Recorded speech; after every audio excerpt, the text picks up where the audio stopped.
Well, a lot of people were telling me that they liked my goatee, so I decided to keep it for a little while longer after I got my hair cut since school started recently. Hello, everyone. Britton here, also known as Samoki Dude, and today I'm going to be covering another book on this channel, which was part of my summer readathon, the summer books that I was going to be reading during the summer. That was very redundant, I apologize, but the book I'm going to be covering today is Jonathan Lethem's Gun with Occasional Music, which is his first novel. It is a science fiction, weird fiction, noir book. I'll get onto it. But Jonathan Lethem is one of those authors who I've wanted to try for a very long time now, considering that he manages to combine the literary with genre fiction, whatever that really means anymore. But also I'm interested in him because he takes a lot of inspiration from one of my favorite science fiction writers, and that is Philip K. Dick. I was curious to see someone take Philip K. Dick's vibes and style and give it a more modern context, because I definitely could understand the people who don't love his own brand of wacky endeavors, But, and the book I was told to start with was Gun with Occasional Music, and this is probably his most Philip K. Dickian novel. So if you have read PKD, probably know what you're going to get. Also, considering the fact that this was also a noir as well as it is a weird science fiction story, well, I'm in. That's just icing on the cake for me. I'm definitely in if I wasn't in already. But I am happy to say that I really enjoyed Jonathan Lethem's Gun with Occasional Music. It's an uproarious, rambunctious book that often flies across genres that are such as science fiction, dystopian, noir. There's a lot of weird stuff that happens in this book. It combines the spirit of classic noir with this surreal dystopia that is strange and absurd, but at the same time bizarrely plausible and sometimes unsettling, particularly with towards the end. But Lethem luckily wears his inspirations on his sleeve. I mean, we get Philip K. Dick, we get Raymond Chandler, and we even get Aldous Huxley. And it's even mentioned here. It says matches Chandler's style with Philip K. Dick's vision. Well, Newsweek, I am happy to agree with that, because that's basically the best way I could describe this book. It's basically Raymond Chandler meets Philip K. Dick, then add a sprig, just a sprig of Aldous Huxley in there, and then you get this book. But like I said, this book also has some definite influence from Aldous Huxley, especially towards the end of the book, because this is a society that is very much unlike our own, even though it also is very much like our society at the same time, because it loves distraction, it loves hedonism, it loves pleasure, and as the novel goes along, it often shows how this becomes detrimental in Metcalf, our main character, doing his job, as well as also getting the... how do I put this? It seems that the people in this novel are much more interested in having a good time and pursuing pleasure and hedonism than actually taking the time to make meaningful connections with other people.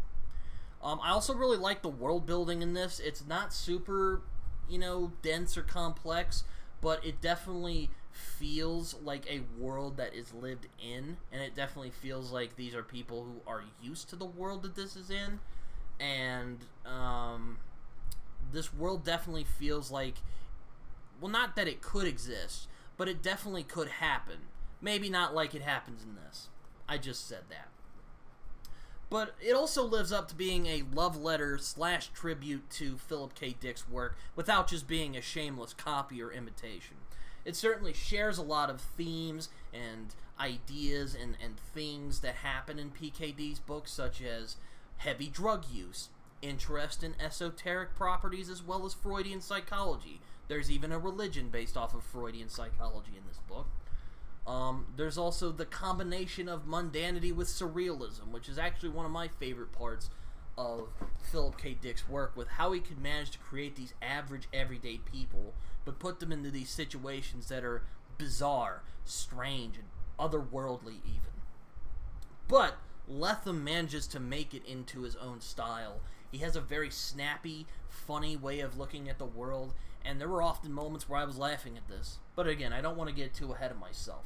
He manages to create a style that doesn't have... It lacks Philip K. Dick's rambly style, which is quite nice. It feels much more concise than some of PKD's work, because like I said before, there's definitely a rambliness to his work that might turn some people off. So if you're looking for a modern successor to Philip K. Dick, Jonathan Lethem's a good place to go. But I should also put this in mind if you have read PKD's novel. Now, if you haven't read PKD's novels, you'll probably get the gist that this is going to be a weird book. But for those who don't know, this is a weird book. And I mean a weird book.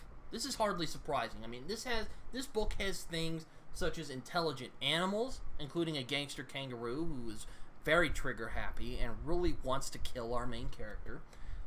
We have babies with the intelligence of adults. Like I mentioned earlier, there's a religion based on Freudian psychology. And drugs being dealt out and used like candy.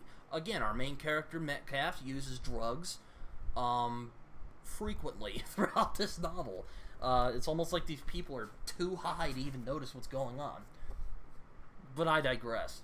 There were some moments in this book where I just had to laugh at just some of the ridiculous situations that Metcalf got himself into, because there were just some really bizarre situations that he got himself into. Like, there's a moment in this, actually there's a few times where he fights the kangaroo gangster, and you know, that gave me some interesting mental images.